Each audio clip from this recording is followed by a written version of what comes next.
Hey everyone, welcome back. I'm your co-host Tony Borrego. And I'm your other co-host, Rico Borrego. Yes, and this is the podcast known as Relatively Sound, the podcast that will be eligible for parole come Valentine's Day. Now today, Rico gets the great pleasure to talk about his thoughts and feelings and concerns for Tom Waits' album, Blue Valentine. This bad boy here with a picture of him and Ricky Lee Jones on the back, who I guess is a famous person. Put me out of the loop. But yes, so um Rico, why don't you explain to everyone what we did here? Well, okay, we if you didn't watch last week's episode, which is totally cool, Tony and I are doing a different format with this episode, with the album for album episodes going forward. Basically, if you're watching on YouTube, you're gonna see us have an edited reaction of us listening to the album front to back. And for me, it'll be my first time hearing the album. For Tony, it'll be another day, another normal day for him. But you're going to see an edited reaction of my first listen of the album. I'll be giving commentary during the songs. And afterwards, we're going to come back and, another week later, we're going to come back and I'm going to talk about my overall feelings after having heard the album a couple more times on my own.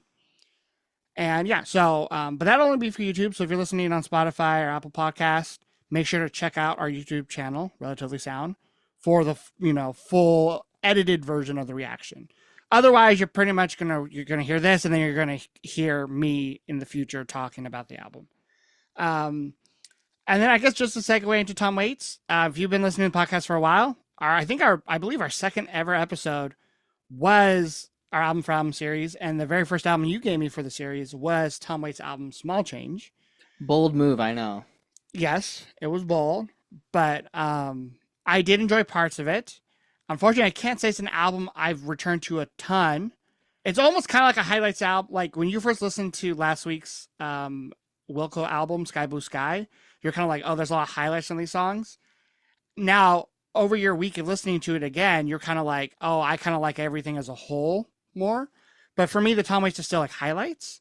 So yeah, I enjoy parts of it, and there are other parts I did not enjoy as much. And there's So nothing wrong with the highlights record. We're not trying to, yeah, talk bad. Some albums are good that way. You can still enjoy one. But I get but what you're saying. you decided you're gonna, give me another shot with Tom, and you went with this album. I think 2 albums after Small Change. Is that correct?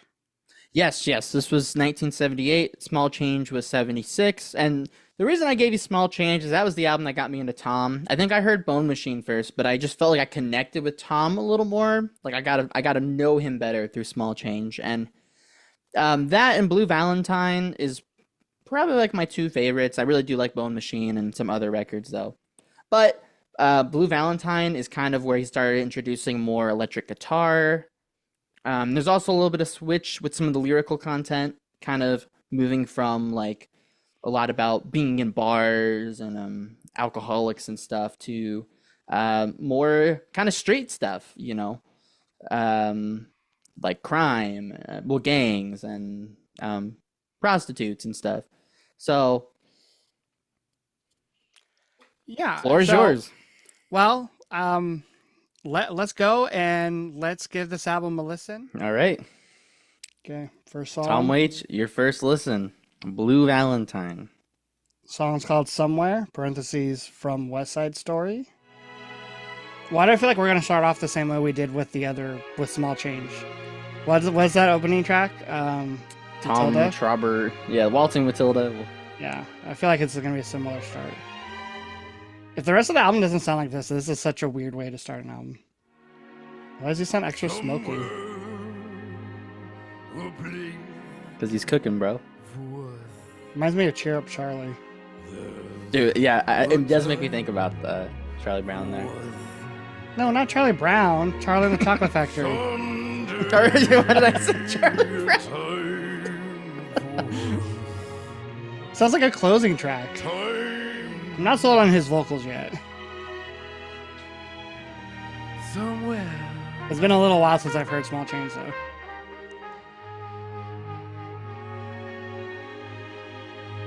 Was there so much vibrato on that trumpet? The place for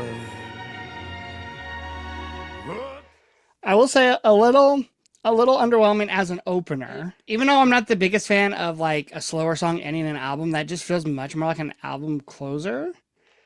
But it's a cover, so it's kind of hard to rate the song overall because like for a musical, the lyrics are very actually sparse. They actually don't. I feel like in a musical, the lyrics are so fitted to tell a story, the story of the musical.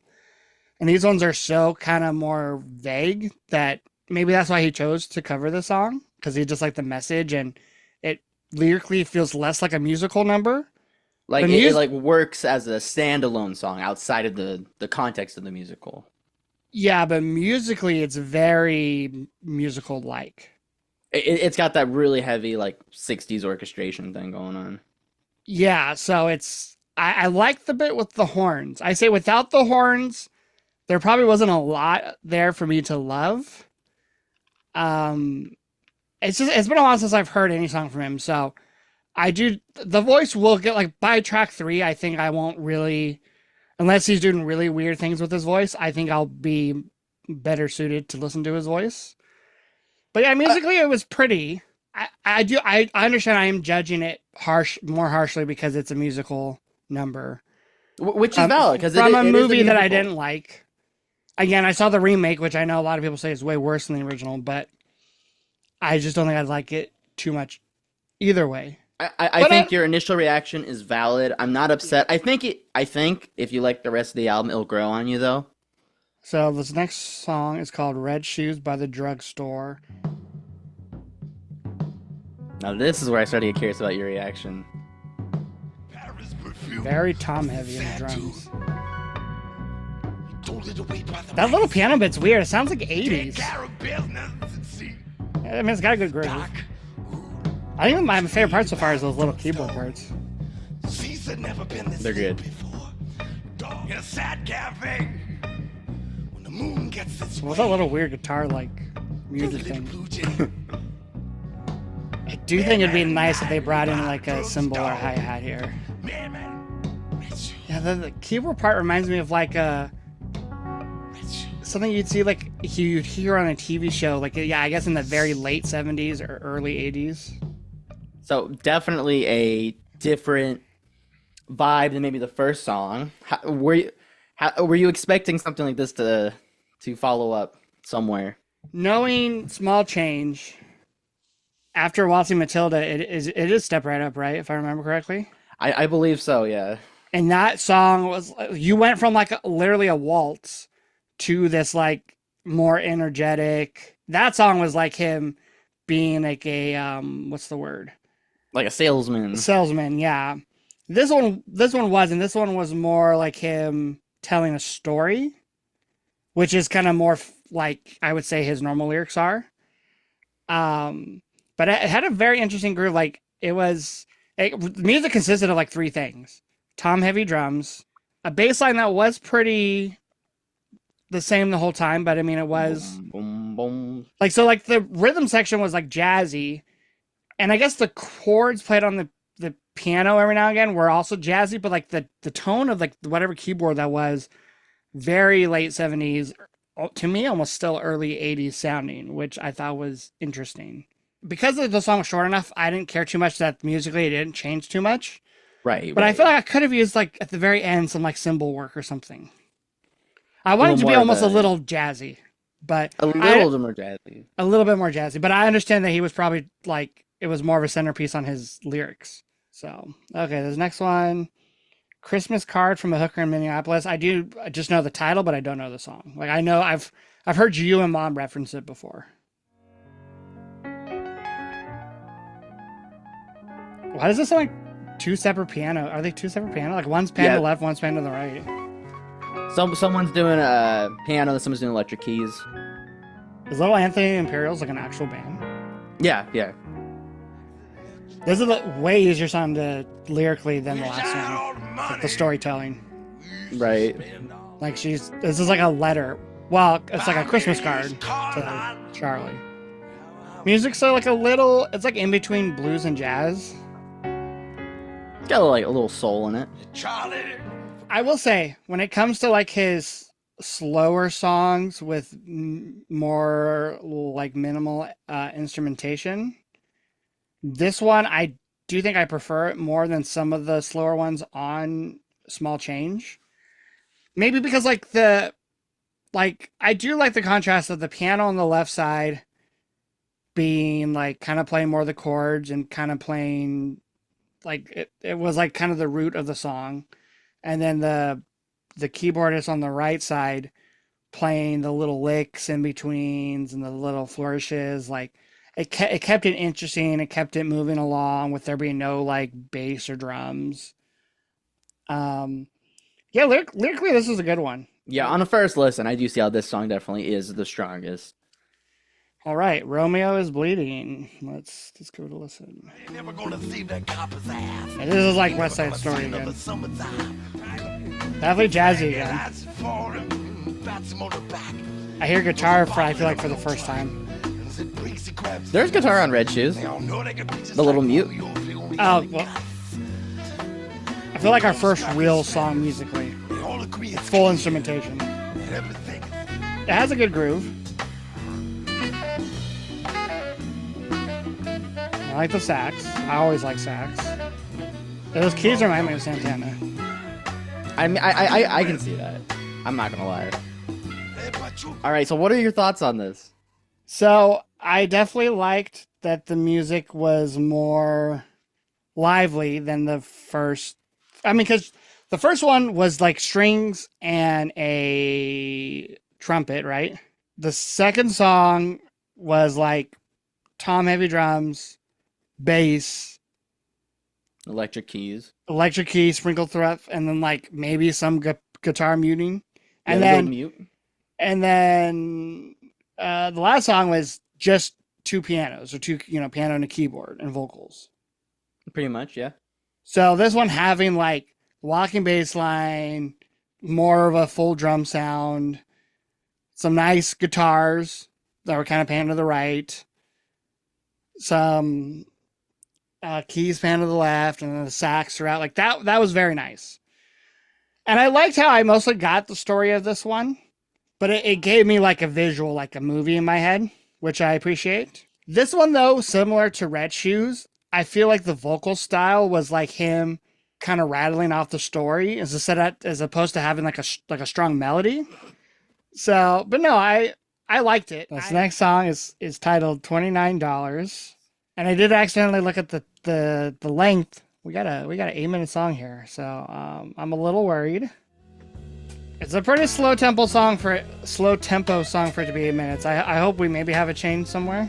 This whole album so far seems very like bluesy jazz oriented. I think the electric keyboard's my favorite part so far. Okay, are we building here somewhere? Nope. Come on, just like I used to play bass with Sly. Okay, no wonder why you like this song. You're allowed to get the Sly reference now. You're allowed to enjoy it now that you've heard Fresh. I'm allowed to. Yeah, we're building again, and we're gonna go somewhere this time? Nope. I'm already telling you now, this song should have been 4 minutes. Don't get me wrong, the playing on the song is factually great. Like, I can't say the playing was bad. The guitar playing was really nice, especially near the end. Keyboard to begin the song and during like the middle solo part was fantastic. There's, like you said, there was some bass pops in the middle, and I don't know if that's just because like he referenced Sly, but my problem is like the tempo is just too slow for an 8-minute song for me. So then it only really leaves me to appreciate the music, which I can appreciate for about 4 minutes. Yeah. And then after 4 minutes, I can't appreciate it much longer. Because I can't get into the lyrics too much, the vocals don't do much for me either.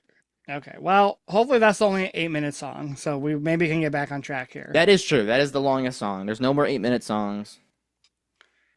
All right, so this one is called Wrong Side of the Road. Can we get a faster paced song? I like this music more than the last song. I will I say feel like the bass is a little grimier. I like the lyrics here more than the very beginning of the song. I totally agree. So I should like that more than I do.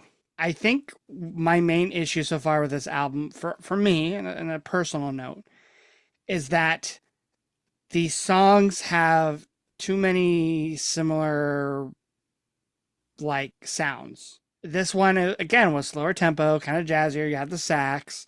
I think the bass work throughout the whole song on this one was more intriguing than the first one or the last one, or the last $29. It was more like only near certain sections. The organ came in and out of the song a little better. The guitar work, especially at the end, was really nice. I'm not upset yet, but let me just look at the title. What's the next song called? It's called Whistling Past the Graveyard. And if it's going to have the same instrumentation, I hope it's more up-tempo. So either it needs to be up-tempo or the instrumentation has to be completely different. So... All right, ready for the reveal then, I guess? Let's get into it. Okay, it's up-tempo at least. He's doing that 29 cents ad-lib. Okay. There's actually a riff in this song. True. Oh, guess what? This one actually has a chorus, too. Yeah, I was gonna say, if you don't appreciate this one actually has like a hook. Why wasn't this placed in between like the last two? I know. Okay, so I definitely appreciate the upbeatness to it. It was well needed after the last three songs, or more so was better than the last two songs. I did like that I had a chorus. I like the music of the chorus more than I like the lyrics of the chorus, if that makes sense. Where this one I feel like it's more just good one-liners, but it definitely musically I needed this after the last two. So this is a highlight, and so far the best of the more energetic songs. Okay, so we got to the next song here, Kentucky Avenue. Wow, actually really pretty, surprisingly. A little less pretty now, but... Yeah, lots of names. Flipping, whoa. So even the Guns N' Roses guitarist makes a name drop. It's only capitalized because it's the start of the song. Take a rusty nail, scratch your initials in my arm. That is not sanitary. I'll show you how to sneak up on the roof of the drugstore. That's probably illegal. I'll take the spokes Strings, okay. from your wheelchair. What? And a magpie's wing. If someone's in a wheelchair, how are they on the roof in the first place? Okay, so musically, taking the lyrics and vocals out of it, maybe because it's a stark difference than the last like almost 4 songs, I much prefer this music. This is actually out of I've heard less than 20 Tom Waits songs. Out of like the 20 Tom Waits songs I've heard so far, this is like by far I think his most prettiest song. The strings only came in during like the second half of the song. Like the climax. Yeah. The piano part was like really pretty. I do think this is one instance where if someone covered the song, I could like it even more. And his vocals are just like, every time I think I'm getting used to them, he sings something in a way where I'm not used to it. So yeah, really like the only thing that kept me from like this being like a perfect song is the vocals. We are on A Sweet Little Bullet from a Pretty Blue Guy. Don't know if I love the way he's singing this one. Okay, I like how there's a snare now. Okay, there's things being added. I like that. Guitar now, some sax. I like the production on the drums a lot. They seem really upfront. So I'm going to say something that might maybe put your perspective where mine is right now going into this album. All right. A lot of these songs are just one A section, the whole song. Right. There's a lot of artists I listen to that do this same type of sound. Like the format of the song, maybe not necessarily the instrumentation. It shouldn't be throwing me for a loop that it has been, but there's something about, I think it's a combination of his kind of unfiltered lyrics that they're almost sometimes like rambles and rants that paired with the instrumentation that's just kind of the same progression the whole time, where there's sometimes a little bit of a disconnect because there's nothing about this last song where like lyrically I disliked, or musically I disliked. I liked the drum work especially was nice. It was up tempo too. I like the production a lot on this song. The drums sounded really crisp and clear. The guitar playing, like especially like the solo before the ending, was different than some of the other guitar playing on the album. So there was good variety. Again, his vocals on the song, it fits the song. I just don't necessarily like the way they sound. This time he was very like breathy and like there was a lot of like the S's like that and like this where it's that ASMR that I don't love. So again, personal preference. But this one's kind of like a middle of the pack for me in the album. I definitely like it better than that 3-song run in the middle. But yeah, I'm very curious to see how this album's going to end. And we're going to end with an almost title track. It's like a Rackenters thing where he's like, you're right. he's making it plural, even though the title of the album is not plural. So so far I like that. But let's see if I like the song. We got interesting start. Is that guitar? Mm-hmm. Really weird chord. She sends me. I didn't. This is the most stark song so far on the album. Promise. I really kind of don't even know what to think of this so far. Can't decide if this is a happy or a sad love song. There's a eulogy. Okay, I'm thinking sad. Well, do I say all this madness? I just realized it is called Blue Valentine, so Just a little more. I'm a little slow today. Sorry. I think Blue Valentines. I appreciated it more than I liked it. I liked that it's unique on this album in the sense that it's just him and a lone guitar for some of the song, and then we get a lead guitar, right? So it fits in that kind of like slower, not ballad, but that the raw sound of a song like Kentucky Avenue, right? Or to some extent like a Hooker, or even Somewhere, where it's just like his voice and minimal instrumentation. So I like that part of it. And like the opening chords are kind of weird, and it gave me vibes of the closing track from Bubblegum. In the sense Really? that it starts off, they don't sound similar, but what is that one called? Out of Nowhere, right? I think so, yeah. It starts off with like a chord like that you're not expecting. But I like that song better because it's shorter and there's more dynamics. Where this song, because it's just that guitar bit and then eventually a pretty nice jazzy lead, you're meant to focus on the lyrics and his vocals. Right now on a first listen, I think that I actually ended up appreciating the first 4 songs more, because I think the first 4 songs told different types of stories. But I do think some of these could grow. I think Blue Valentines, I think that one will grow. I think Bullet will grow. And I think like a song like Romeo's Bleeding will grow. All right. So that was an edited version of our reaction to the album, my first reaction. And I will say I'm kicking myself a little bit because when we did the reaction last week, I feel like I was a little unfair to the album. But I'm gonna, don't get too excited because I was a little unfair. So when I listened to this album the last couple of days, on my own, I feel like here's one thing I'm going to say. I think, first of all, I respect Tom Waits more than I enjoy him. And I will be honest. I think there's no reason for me not to enjoy him more than I am. I should be liking him more because there's parts that remind me of like a Warren Zevon, where both artists do a great job about writing about dark things, but with like some satire and some comedy.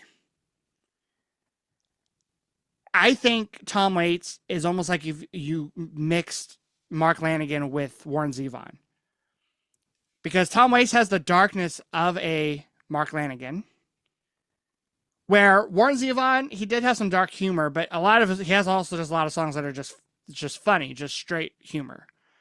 And I feel like maybe my disconnect is like sometimes I can't tell if Tom is joking in his lyrics. Mm. And I also think like sometimes it's not meant to be funny. Where for Warren Zevon, most of the time it's meant to be funny. Or even like other musicians that write comedy in the lyrics, like Ben Folds. Like you like always know when it's a joke. Like his songs are either very serious or they're very comedic, right? So I feel like I should like him more as a songwriter, especially like a lyricist. My I think just my hang up is like some of these songs, even like going through like the lyrics on their own while listening to the songs. Some of them I can like fall through easily and can understand what the story is and understand why he wrote the song. And then some of them I have a harder time. And I think my other hang up, because again, I'm not calling it an issue because it's a hang up on my part, is that I think that the way he does his vocals and the way he sings and the melodies sometimes is kind of like sing talk sort of way, because most of these songs he's delivering a story. In fact, I think the only song on here where he doesn't really do that is the opening track, Somewhere, which is a song from the West Side Story musical movie, right? So like all the other songs, and there's one like Whistling Past the Graveyard, like that one kind of has a chorus, right? Like it has sections that he repeats. But a lot of these songs, there's, or even like on a song like $29, like there is like the alligator purse line that he repeats, and that's kind of like the refrain. But like that song is just a lot of lyrics and then a small refrain, a lot of lyrics, small refrain. So you don't this is not an album or an artist where you're gonna get choruses you go back to and back to. And so I think that on first listen, that's hard for me to digest sometimes. And that was the same way with Small Change. I remember like there were songs that I had to really give multiple listens to appreciate. So again, I feel like with this album, a lot of these songs just took more listens for me to get into. And I will say that like, again, the musicianship is great throughout the album. Like, the bass playing is usually fun or helps move the song. A lot of horns, a lot of sax, which I always enjoy in music. Definitely, I feel like the guitar work, I'm almost not used to there being this few of guitar work on the album. Not that there's not good guitar work. It's just less, it's like sprinkled throughout the album instead of like every song having guitars. So that was something new for me to kind of get into. I think the most guitar work is on the title track closing the album. Yeah, because that's like the one song where, it's like the main instrument, I would say. Where on other song, like, on the opening track, I feel like it's really like the strings that pull the song. And then definitely on Christmas Card from a Hooker in Minneapolis, it's the piano work. Like there's two keyboards. On Red Shoes by the Drugstore, to me, it's like the bass and the drums, like so the rhythm section that carries the song. And I will say those kind of few songs I mentioned, I think I was able to attach to those songs easier because the instrumentation was more stark. Instrumentation. I don't know what I said. You're laughing, so I know Something about a crustacean. Yeah. The instrumentation was easier for me to attach myself to. Where songs, especially like those three in the middle of the album, $29, Wrong Side of the Road, Whistling Past the Graveyard, even I would say Romeo's Bleeding on first listen, and A Sweet Little Bullet. Those songs, the instrumentation is like right away apparent. You're like, you kind of have this bigger band sound. Not big band as like orchestra, but like you got drums, you got bass, you have horns, you might have some guitar, you definitely have piano or organs. But those like middle songs, my problem was like the tempo. Like, if you're going to have that instrumentation, I prefer, especially if some of it's a little bit more jazzier, I tend to like a little bit more up tempo in my jazz than the softer jazz. And I get he's doing that because he like it fits the lyrics, and it's you need that when he's delivering paragraphs of lyrics. I'm gonna start comparing things I don't really compare. All I'm gonna say is Sky Blue Sky. It's got a lot of the same tempo stuff, or at least But not big differences in tempo. yeah, but they had different sections. You I had mean, like maybe two different sections of song yeah, so for like some of them. yeah, so like Sides with the Seeds, yeah, that first like the verse, which I know you had a hard time connecting with, it is On kind of first like listen. it was a little slower and a little, but then you get that guitar part going into the B section where it gets heavier, it gets faster, it gets more inciting. You don't have that with any of the songs. At the best, you have solos where you'll have a horn solo, you'll have a guitar solo, and that's cool. But like, and my other issue too is the length. It seems like on the songs I like the least, the songs were longer.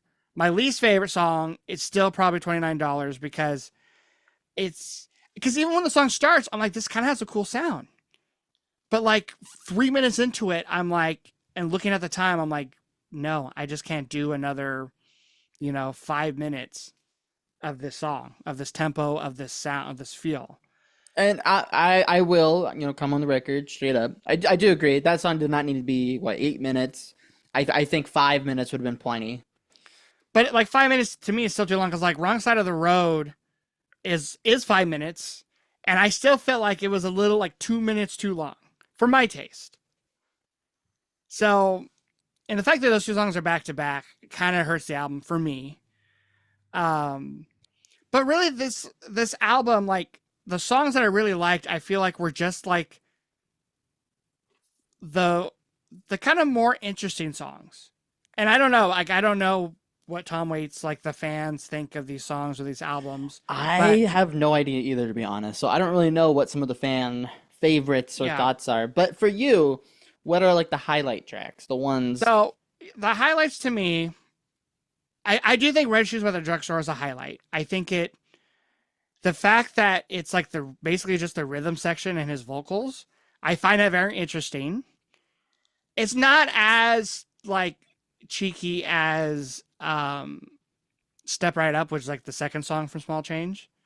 Amazing but- 10 out of 10 song. Yeah.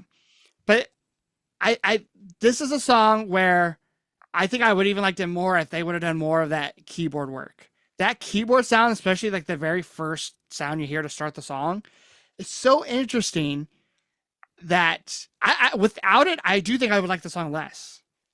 I'll say this. Imagine a world where for Blue Valentine, the album, they took 5 minutes from $29 and they put it on Red Shoes by the Drugstore. I mean, that's Risky move. Risky. Maybe not I 5 don't need minutes. the song but longer, but I would have liked. Yeah, I would have it could liked be a it. little bit longer. Just a It little would have bit. been cool for it to develop more. So, so that song just instrumentally, I really liked. I think Christmas Card from a Hooker is another highlight for me, and that's one where I actually really enjoy both aspects of the song.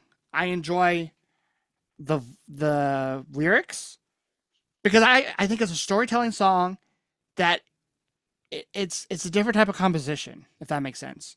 Some of these songs are like, and I said this in the reaction, which I don't know if it'll make it in the reaction, but one of the things I pointed out was a lot of these songs sounds like if Tom Waits was walking through a busy city and he's like has a notepad and he's jotting down people he's seen walking around the streets, and he picks the most interesting looking people and he jots down like descriptions of them, and then he goes back home and he makes up stories about these people he's never met. That to me is like the vibes I get when I hear him sing a song like $29, right? My blood starts to boil hearing this because on The Wild Innocent, Bruce does the same thing, except he goes out to his like local little dock or something, picks the least interesting people, and then writes a song about it. All right, continue. We disagree, but that's okay. We disagree. But that's why I like a song like Christmas Card, because he is it already starts off like, okay, this song is like this character writing to another character, and as the song continues, we learn more about at least the the narrator that's singing the song, right? This woman who, at the very end of the song, we learn has lied about a lot of the things that she said. We learn about her life, and it's a different way to do any song, not even just for Tom Waits, but for really any song. There's not too many songs I've heard that has that same type of format. So that already alone made me interested in the song. But then again, that the fact that it's just piano also I thought was a nice change. But it wasn't just one piano, it was like two. So the fact that one was kind of playing more like the chords and being like kind of the steadiness of the song, the other piano or keyboard was playing the more flashy parts. So the song, I think, and I know it's a favorite of yours and it's a favorite of our mom's. I would say that's probably a fan favorite. I And don't know how it I would couldn't assume it's be. a fan favorite, and I can see why, because it's a very interesting song. Like, even if you hate the song because of, like, let's say his vocals, I'd be shocked for many people to say that isn't an interesting song. So that's definitely was a highlight. And then my other really big highlight is Kentucky Avenue, which again, you're maybe seeing a theme of my favorites. It's another kind of stark song where it's just him and piano for most of the song. You do get some strings in like kind of the middle section. But one, I was impressed when you said that it was him on piano because it's really pretty. That has to be one of his most pretty sounding songs just when it comes to the music. And on Christmas Card, I believe it's him doing the normal piano, and then Yeah. the electric keys is someone else. And that was cool too, but I wouldn't call it pretty. It was like kind of that was more bluesy, which was cool. Right, it was Like, more functional. But yeah, Kentucky Avenue was like actually pretty. And that one I liked because it has a trope that I like in a lot of songs where it's like him singing about times in his life, probably when he was younger. And I'm a sucker for this type of songs, like nostalgia. I mean, everyone loves nostalgia, but I really like it in music when it's done well. And I think that song was done well because, I mean, if we're being honest, his lyrics, even on a song like that, are pretty strange from time to time. I mean, at one point he's singing about macadamia nuts. He's singing about like and the fact that he uses the word eucalyptus in a song is interesting. And then like the fact that we learn halfway through that one of like I'm assuming his friends he's singing about in the song is in a wheelchair. So there's a lot of interesting left moments. turns. Yeah, in the song lyrically. So that was like another highlight. And then I will say there's some songs on the album that has grown on me, and I think will grow on me more. Romeo's Bleeding, I know, is one of your favorites. And on first listen, I liked it, but then I think as the album went on, I liked it less because I was comparing it too much to other songs on the album, like $29. But it is a better song than $29 by far. It is definitely more up tempo. So I appreciate now going and hearing the album all the way through multiple times. I appreciate the up-tempo-ness of it. It still kind of has that like still relatively slower like jazz, not quite a swing, but Yeah, it's got the swing. it's got the swing. But and again, maybe because lyrically, I was just like, why does this just feel like? And I did find it weird. The album starts off with him doing a West Side Story cover song. And then when you hear this song, you're like, okay, did he cover this song because he kind of like loves that movie and wish that he could have a song like that in the movie? So that's why I feel like Romeo's Bleeding was a little weird, but I understand it now.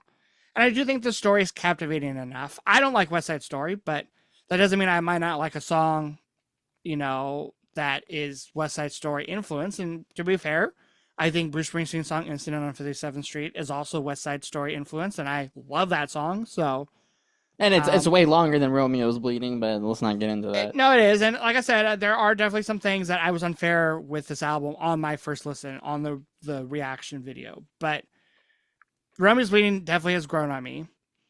And I still enjoy Whistling Past the Graveyard a good bit. I don't necessarily love the lyrics as much, but I do like the kind of horn hook that happens throughout the album or throughout the song. The kind of, that song does have a chorus and it does have parts that repeat that stand out that I can still hear in my head right now, unlike a song like $29. So I think that has memorable moments. And then I think there's a couple songs like I don't think $29 will grow on me that much, and I don't think Wrong Side will grow on me that much, but I think a Sweet Little Bullet from a Pretty Blue Gun, I think that one could grow on me, and I also think the closing track, the almost title track, I think that can grow on me too. That one is like one that I want to like more, and again, I think it's just like I should like it more because it's one of those Stark songs where it's just him and an instrument, electric guitar, right? But I guess I just don't love the chords that are being played as much. And I that's really what like the chord progression. Like there's like a lot more chords going on than some of the other songs. it is. I just don't necessarily love the way they fit with one another. But I do like the song lyrically because the Blue Valentines definitely has more, I feel like, a personal touch to it from the lyrics. And that's what I kind of like in a song. And like, of course I love the occasional song where it's like, someone telling stories about people, but I guess for me, the reason why I like when Bruce does it more is because I feel like he will still put himself in the song, or he'll sing from the viewpoint of a character in the song. And I really feel like he's singing through the emotions of the character he's made up, like a Johnny from Incident. Where Tom, I still feel like it's him doing commentary on the characters. And it's a different approach, and there's nothing wrong with it inherently. It's just something I can get into as much. Well, yeah, a lot of his storytelling is. I mean, I'm not sure if you looked at all his discography, but a lot of the storytelling on this record is like in the third person. Now, what makes me curious now is that for Christmas Card and Kentucky Avenue, both of those are in the first person. Um, he starts off Christmas Card by saying, "Charlie, I'm pregnant." LOL. And in Kentucky, he's talking about like a lot of people, Did he coin that people with phrase, him. LOL? Yeah, exactly. Yeah. I mean, I think he pronounces it lol in the song, but Oh, okay. No, but yeah, I mean, and that might be a reason why those are like my two favorites, is because Right. it's from like you were saying, the first person perspective. Um, and I think over time, I like reading books in that perspective. Growing up, I didn't. you're saying now you like to read in first Yeah. person? Okay. Depending if I think growing up, I read some books in the first person perspective where the author didn't sell it. And I think it's easier to sell it in a song.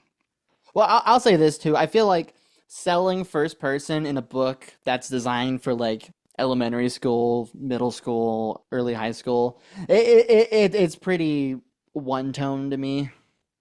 So maybe Yeah, that's part why. it for sure can be.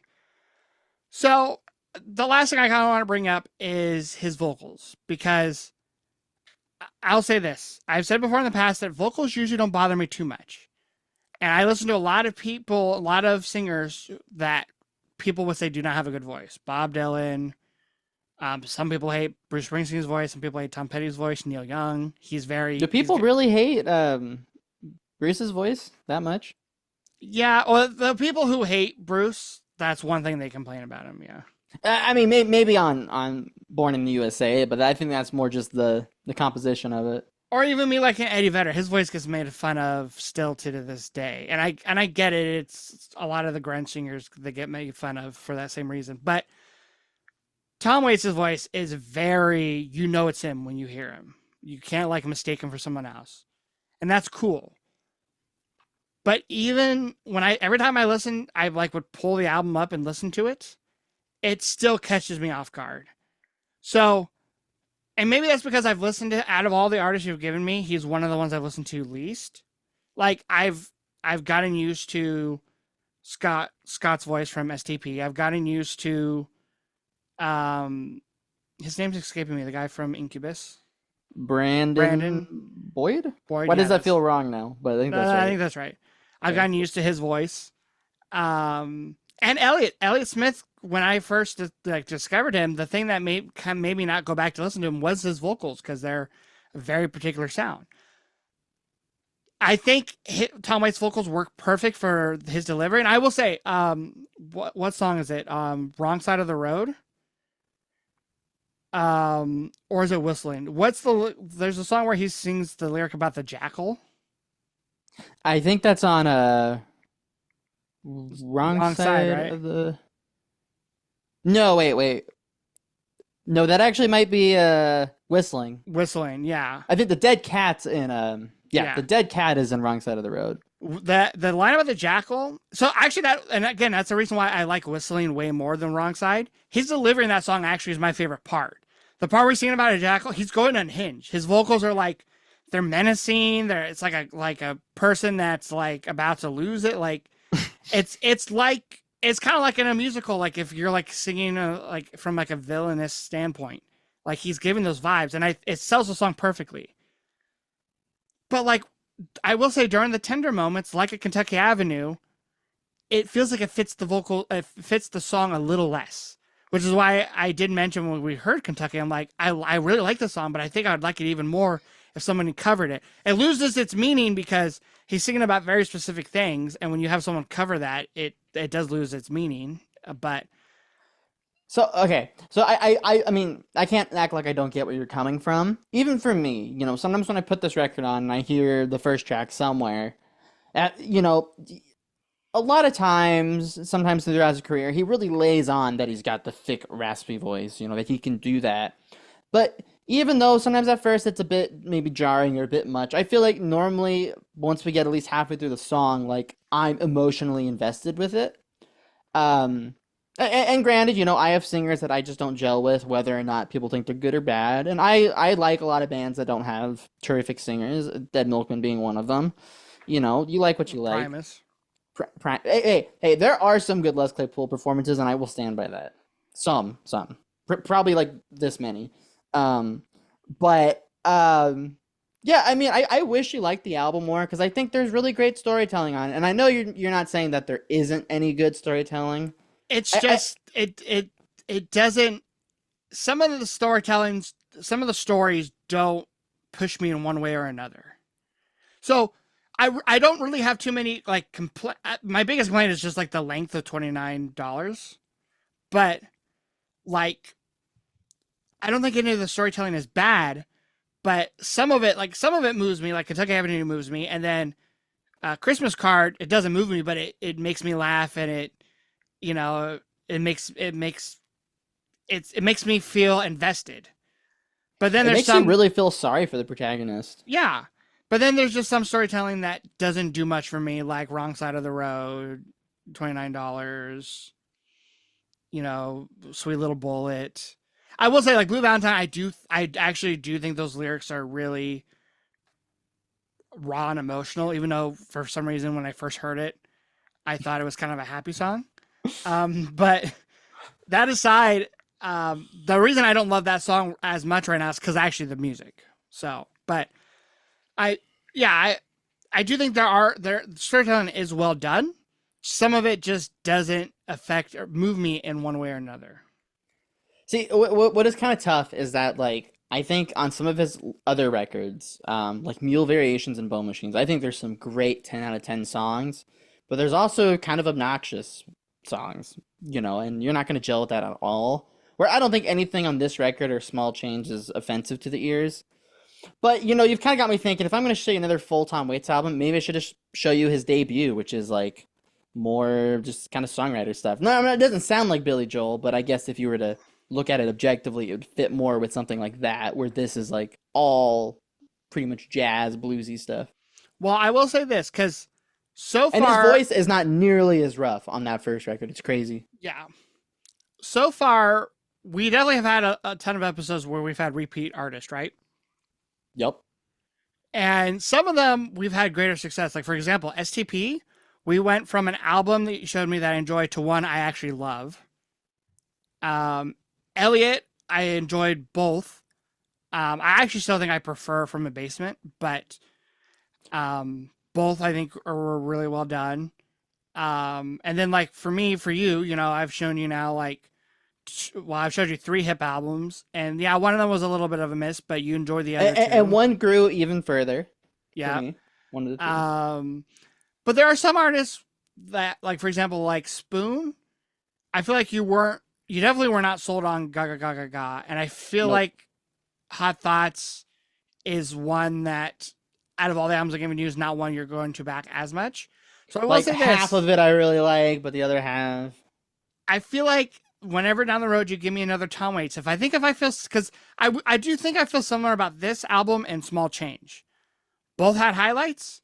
None of it I consider bad, but a lot of the songs of both albums I feel kind of indifferent towards, which I still think is better than like hating like you did some of the Bruce songs on the last Bruce album or the Spoon songs. And I definitely find it more exciting music than like the softies. But I will say on the next Tom Waits album, if I feel similarly, this just might be a case where I respect Tom more than I like him. If that makes sense. Just like if I give you your next Spoon album down the road, if you feel similar, Please don't. I might not give you another Spoon album again. And so I'm not telling you don't give me another Tom Waits. I'm just saying like I will give him a third chance, but I am kind of leaning towards he's someone that I maybe like a couple songs here and there from, and I definitely respect him as a songwriter and as a musician, but maybe he's just not someone I gel with. Right, like a three strikes you're out sort of deal. Yeah. But like I said, I definitely didn't dislike this record. And I wanted to like it more too. Don't get me wrong. I wanted to like it more. It's just, it's not even like when we did the Steely Dan album a couple months ago. Like that one, I just clicked with way more off of first listen. Some of the songs I liked way more on multiple listens, and that's one where I'm looking forward to another album, knowing that I might that could be my favorite album of theirs, and everything else you show me is downhill. Where Tom, you show me two now that are like both at the same level of kind of middle ground for me. So, but that's why we're doing this podcast. It's interesting to, and I know he's not like top 5 for you, like artists of all time, but he's someone that I really had no awareness of other than Eddie Vedder's cover of like Picture in Her Frame or Bruce's cover of Jersey Girl. So I do like that I know at least some of his music now, and I just know kind of who he is more of as an artist. Right, right. And I feel like Waits is someone that I haven't really heard from elsewhere either. I think the only thing I knew of him before I knew him was his cameo on Tommy the Cat from Primus. Mm. So, but no, thank you for giving me the album. I like discovering, especially albums that are like from this time period. right, right. Because one thing I didn't really mention too much about the album, I'll mention it really quickly, is I think the production on all of it was great. I mean, any songs or any albums from like the 70s, I think sound great. And this one being like later 70s, there were moments I really like. The keyboard on Red Shoes, I thought was great. So, but yeah, drop us a comment and let us know if you've heard this album, if you enjoy it. I don't know what's going to be our next episode, but we are planning another episode with our friend Chris for the future, where he's going to give us another album and we're going to talk about it. And then, yeah, Tony and I are going to continue with these reaction / album reviews going forward with our album for albums. And I already know next month for August. Oh, well, this episode actually might come out in August, so we're already probably in August. But for August, I got to give you the Counting Crows debut album, August and everything after. So pretty soon you're going to be seeing our reaction to that album and Tony's review on it. And then, Tony, you'll have to think of what you're going to give me next. Yeah, not sure. I was even maybe thinking that album back there, which I think you don't even know what that is, Rico. Was it the picture you showed me last night in the text? Oh, shit. Yeah, okay. I spoiled it. Yeah. You spoiled it. Maybe, but now that you mentioned Steely Dan, I might have to get you on that train. So we'll see. We'll see. We'll see. But let us know what you think of this album. And until next time, we hope you take care. And you'll be hearing from us soon. Bye-bye.